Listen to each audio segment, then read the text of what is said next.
Well, a habit is a redundant set of automatic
And so learning how to shorten your refractory period of emotional reactions is really where the work starts.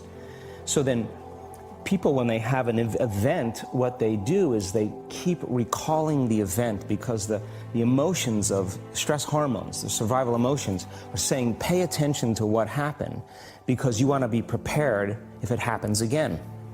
Turns out most people spend 70% of their life living in survival and living in stress, so they're always anticipating the worst case scenario based on a past experience, and they're literally, out of the infinite potentials in the quantum field, they're selecting the worst possible outcome, and they're beginning to emotionally embrace it with fear, and they're conditioning their body into a state of fear. Do that enough times, the body has a panic attack without you. You can't even predict it because it's programmed subconsciously. So then you say to the person, why are you this way?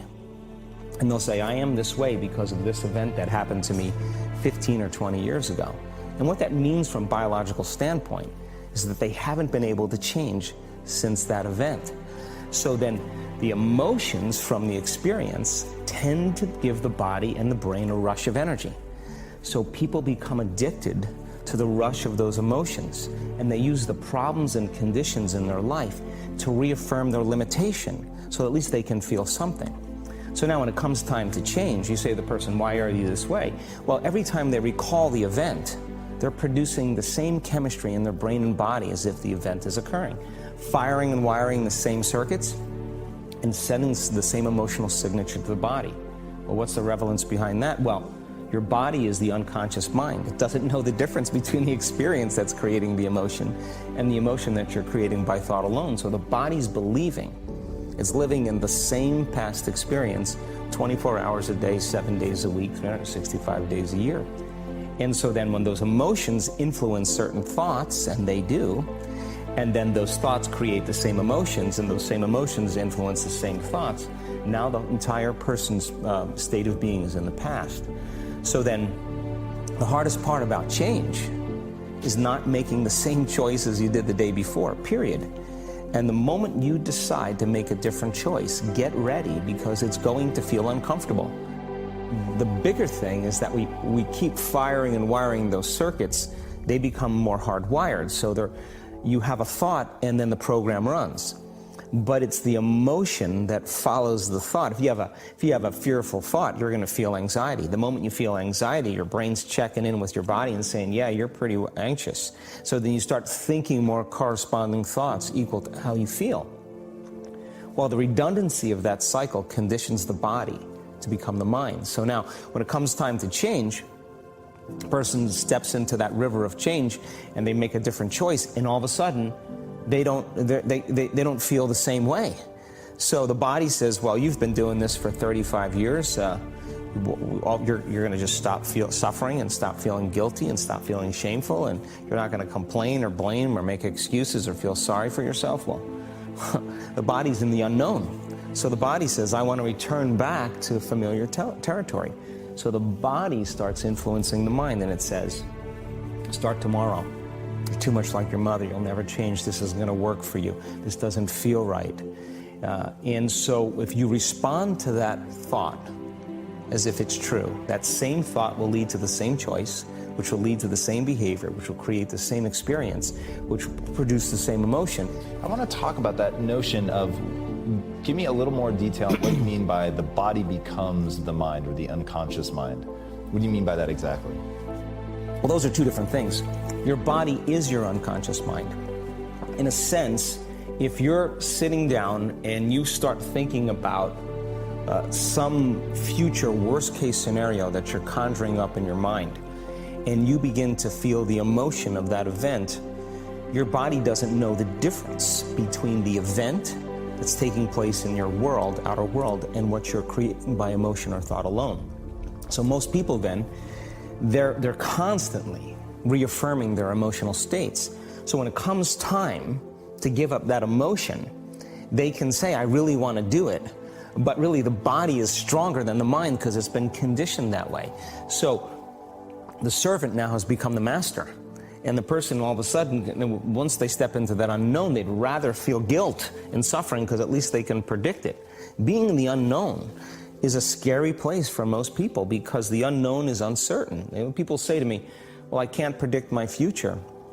I'm in the unknown, and I always say the best way to predict your future is to create it. Not from the known, but from the unknown. What thoughts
body to feel that way, which makes it easier, more likely I will do it again. And so now I'm in this vicious cycle. and unconscious, and it's unconscious. Right. And you said, does your thinking create your environment, or does your environment create your thinking, which I thought was really, really interesting. So how do we then go from that, like mechanistically, to begin this visualization process of something that's empowering? It's me in a different state. It's my future self. Is it meditation? Is it, what does that look like? If you're not being defined by a vision of the future, then you're left with the old memories of the past, and you will be predictable in your life. And if you wake up in the morning and you're not being defined by a vision of the future, as you see the same people and you go to the same places and you do the exact same thing at the exact same time, it's no longer that your personality is creating your personal reality. Now your personal reality is affecting or creating your personality. Your environment is...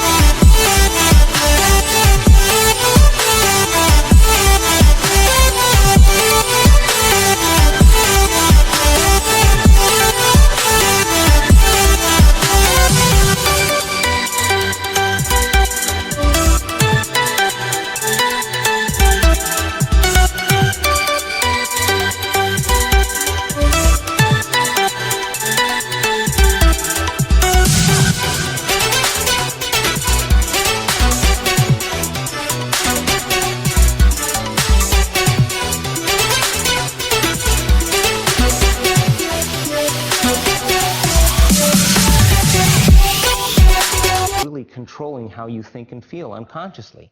Because every person, everything, every place, every experience has a neurological network in your brain. Every experience that you have with every person produces an emotion. So some people will use their boss to reaffirm their addiction to judgment. They'll use their enemy to reaffirm their addiction to hatred. They'll use their friends to reaffirm their addiction to suffering. So now they need the outer world to feel something. So to change then is to be greater than your environment, to be greater than the conditions in your world. And the environment is that seductive. So then, why is meditation the tool? Well, let's sit down, let's close our eyes. Let's disconnect from your outer environment. So if you're seeing less things, there's less stimulation going to your brain. If you're playing soft music or you have earplugs in, less sensory information coming to your brain, so you're disconnecting from your environment. If you can sit your body down and tell it to stay like an animal, stay right here. I'm going to feed you when we're done. You can get up and check your emails. You can do all your texts. But right now, you're going to sit there and obey me. So then, when you do that properly, and you're not eating anything or smelling anything or tasting anything, you're not up experiencing and feeling anything, you would have to agree with me that you're being defined by a thought, right? So when the body wants to go back to its emotional past, and you become aware that your attention is on that emotion, and where you place your attention is where you place your energy, you're siphoning your energy out of the present moment into the past, and you become aware of that. And you settle your body back down in the present moment, because it's saying, well, it's 8 o'clock. You normally get upset because you're in traffic around this time. And here you are sitting, and we're used to feeling anger, and you're off schedule.